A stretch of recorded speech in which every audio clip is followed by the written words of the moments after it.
talk this morning from the subject, broken but blooming. Broken but blooming. There's a story told of a gentleman and his chauffeur who were taking a drive around a particular city. And while riding, he observed an unusual sight. And so he asked his driver that he would circle the block once again. And so once they circled the block, he asked him to pull in front of a particular house. And to his amazement, there was a tree which was about 4 foot in diameter. It had been broken about 4 feet from the ground. And the rest of the tree laid in the yard. It was obvious that at some point in time, a strong wind had snapped the tree like a toothpick. And while the ferocious wind had snapped the tree, the interesting thing about it was that it had not been completely severed from the rest of that 4 feet high tree trunk. And so it was continuing to receive vital nourishment and nutrient even though it was broken. And the man said that the amazing thing about the sight was not that the ferocious power of the wind had snapped the tree like a twig, but what was so amazing to him was that while the tree was broken, it was still blooming. And so the predicament of that tree gives us the backdrop for what I want to share with you this morning. And the reason I wanted to share with you, because I believe that in any congregation, whenever people are gathered, there's always somebody who's going through a storm. And the winds of your life have hit you with hurricane force. And as a result of that, you are broken. Circumstances and problems have devastated you like a tornado that has touched down in a trailer park. And in the aftermath, little or anything is left standing. And just in case there's somebody who's sitting in this room this morning who's broken by the troubles of your life, broken even by a marriage that's in trouble, broken by a relationship that doesn't seem to be going anywhere, broken by a child that's gone astray, broken by the death of a loved one or sickness that hunts your body. Maybe you're broken by a financial problem, broken because your life seems so unfulfilled, broken because you've been betrayed by a friend or a loved one whom you put your trust in, maybe broken by the sins of the past that continues to haunt you, broken even maybe by some problems you're going through right now, broken by the problem that you're dealing with where it seems like that there is no way out. But can I tell you today that if your heart is broken, if your emotions are broken, if your will to go on is broken, and even if the devil has thrown a rock through the window of your mind and you feel like you've been shattered into 1,000 pieces and you can't go on anymore, I've come today to tell you that there's some good news hot off of heaven's press. That before you hang your head in dismay and in despair, I came to tell you that yes, even though you have problems, God can still make you productive. Is that right? The good news is that you can be a victim and still be a victor at the same time. The good news is that even while you may be broken, God can still help you to bloom in the midst of your situation. And this point, I believe, is wonderfully made in this text that we've just read, because it's a text about a woman by the name of Hannah. And Hannah, who would eventually become the mother of the prophet Samuel, the last of the judges, the man who would actually bridge the gap between the period of the judges and the period of the monarchs. The Bible has us to know that Hannah was one of the two wives of a man by the name of Elkanah. The other wife was named Peninnah. Now, while Peninnah and Hannah shared a lot in common, there was one important thing about them that was different. Peninnah had children, which brought her honor. But Hannah was barren, which in that time brought her shame. But while Hannah was barren, the Bible has us to know that Elkanah, her husband, favored her. Because when you read verse 5, whenever they went up to Shiloh to worship God, he would give her a portion of the offering to his two wives, but he would give Hannah the double portion.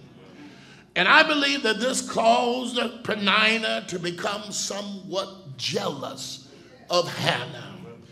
And Peninnah made it her business to affect her. In fact, she made it her business to agitate her. Because every day of her life, because Hannah was barren and had no children, Peninnah made it her business to aggravate her. Hannah is a broken woman. Her spirit is broken because she is unable to conceive a child. But what I want you to see this morning is how Hannah handled everything that she was going through, because I believe it helps us to learn how to bloom in a broken season of our lives. So here are the movements, and I'll be finished. First of all, if you're going to bloom in your time of brokenness, you need to surround yourself with the right people. If you're going to bloom in your time of brokenness, you need to surround yourself with the right people. Now, one of the reasons that Hannah was able to work through her broken season was because she had the right people in her support circle. In other words, she was surrounded by not only her friends, but she was also surrounded by her foes. And can I suggest to you that friend and foe both play a part in helping you to get to your destination? Let's look first at the role that her friends played. Hannah was broken. She was barren because she had no children. And the Bible says that they were sitting around one day at the table eating, but the Bible says that Hannah did not have an appetite. She was not eating. She was sad. She was crying. And the Bible says that her husband Elkanah noticed her sad condition. First of all, I'd like to say that Elkanah was intuitive, because in verse 8, the A clause, Elkanah said to Hannah, he says, Hannah, why do you weep? Why are you not eating? Why is your heart grieved? In other words, honey, what's the matter? Baby, what's wrong with you? Why are you so sad? Did I do something? You see, brothers and sisters, to Elkanah's credit, he was intuitive enough and perceptive enough to notice that there was something wrong with his wife. And brothers and sisters, can I share with you that whenever you're going through your broken seasons, it's good to be surrounded by folk who are sensitive to what you're going through? I'm talking about being sensitive enough to know when you're going through. Sensitive enough to know when you're hurting. Sensitive enough to know that there is something bothering you. Because at least Hannah had a husband in her life who was intuitive enough to recognize the fact that something was wrong with her. And children of God, when you're going through, you need to have people in your circle who pay attention to you. And they pay enough attention to you to know that when something in your life is not right. I wish I had somebody. And the thing about it is sometimes we're not always able to handle situations in somebody's life, but just to know that somebody actually cares. Do I have a witness here? But while he was intuitive, on the other hand, he was insensitive. Now, Elkanah was doing all right, trying to lift his wife's spirit, until we get to the end of verse 8, the B clause. He says to her, am I not better to you than 10 sons? In other words, he gave a typical male response. Now, here she is going through because she feels a sense of shame, because in the society in which she lived, to be barren was to be placed almost as a social outcast. But instead of him following through with his sensitivity, he said, woman, now you worried about having a child, but look at all this stuff I done bought you. Look at all the stuff you have access to. You got all my credit cards, so you can shop us until you drop. And I don't understand how you can ever complain when you got all of this. What you sad about? But isn't that the typical response of us males?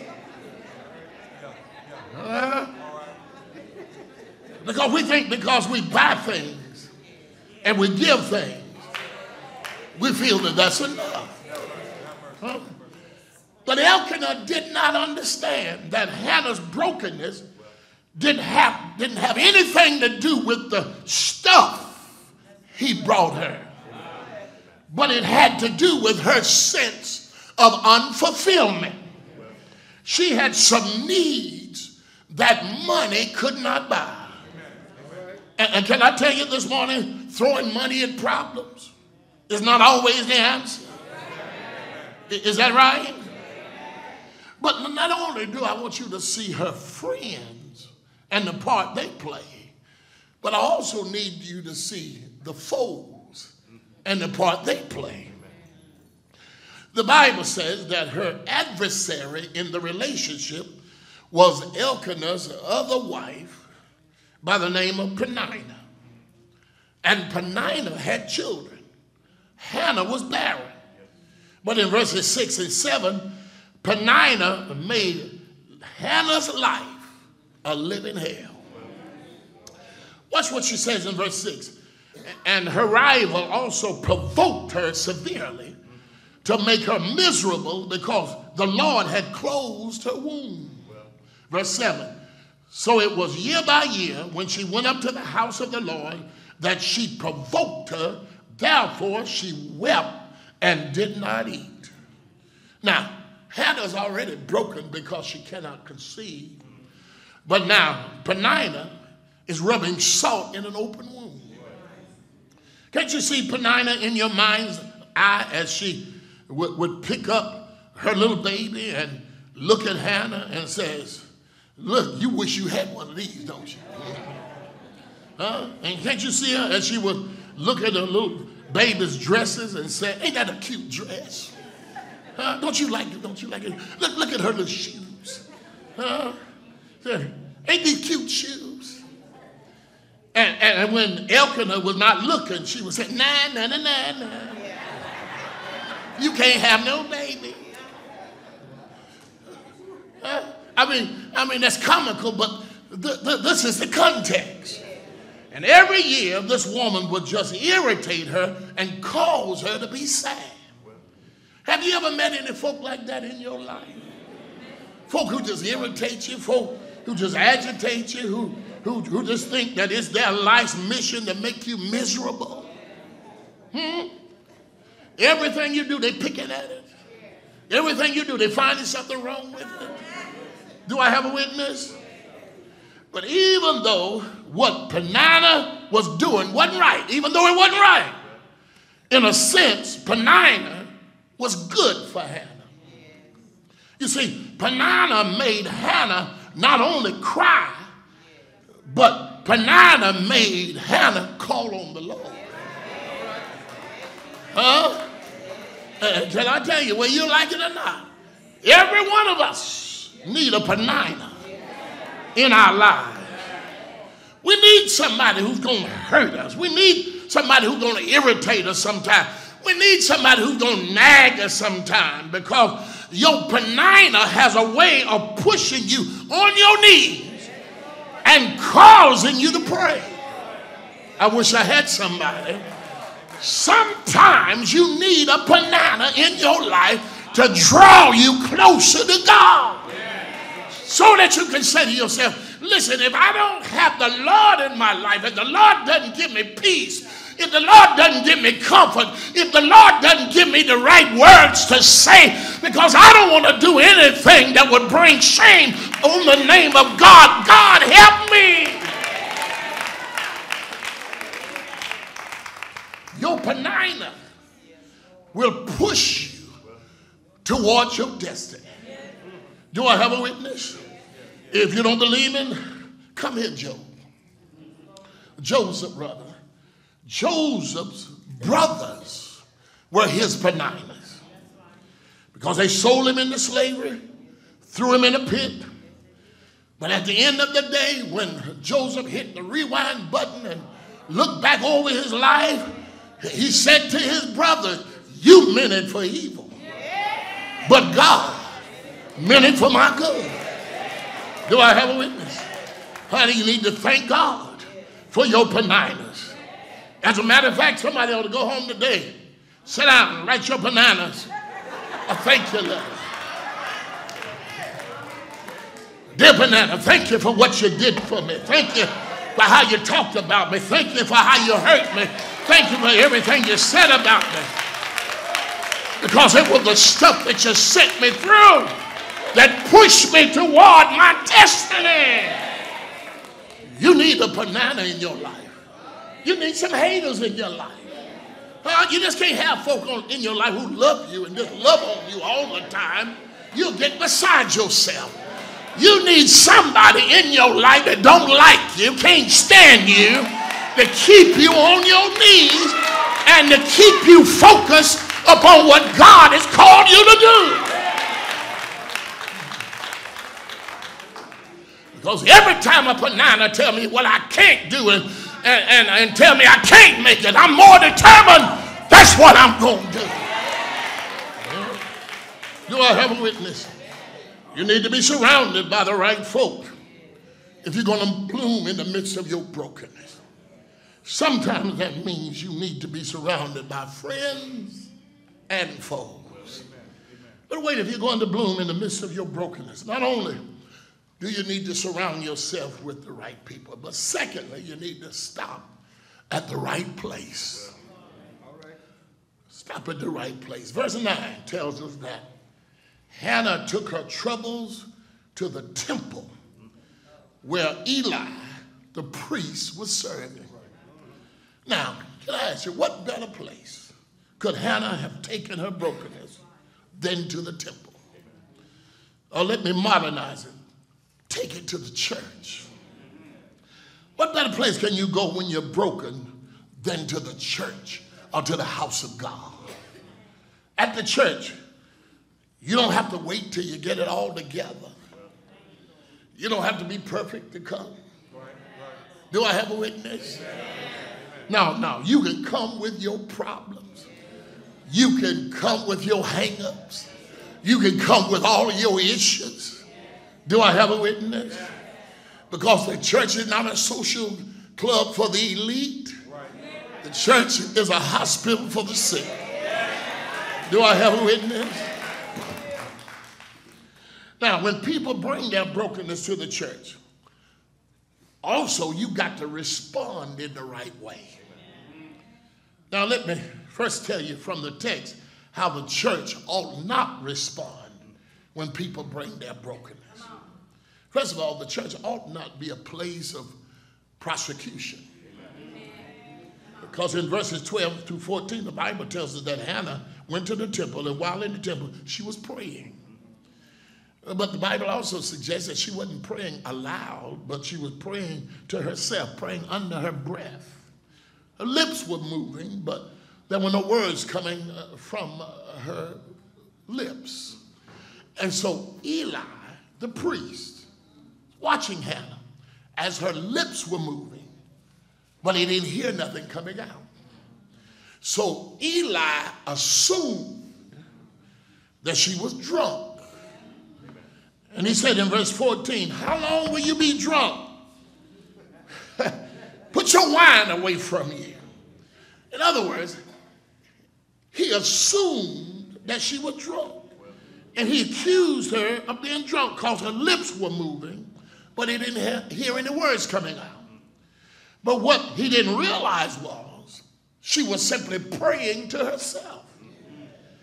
But isn't that the typical response of church folk?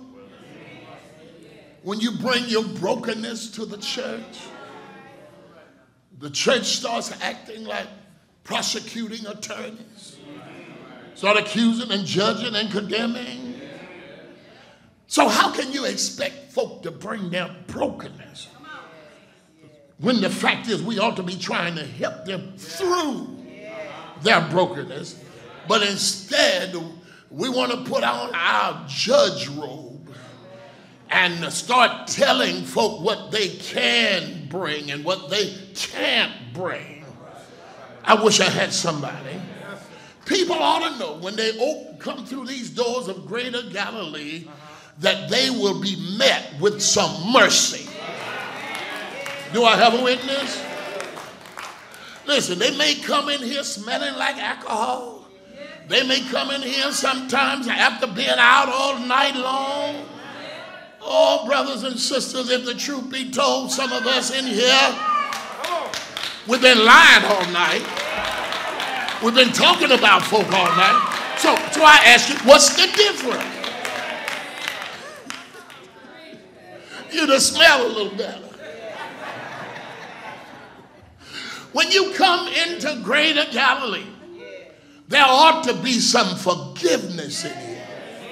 Do I have a witness? I don't know about you, but when I think about how God has forgiven me out of all of my mess, and the thing about it, he just didn't forgive me one time, but he keeps on forgiving me. Do I have a witness? There ought to be some forgiveness. There ought to be some mercy. And there ought to be some grace. What is grace? Grace is the unmerited love and favor of God.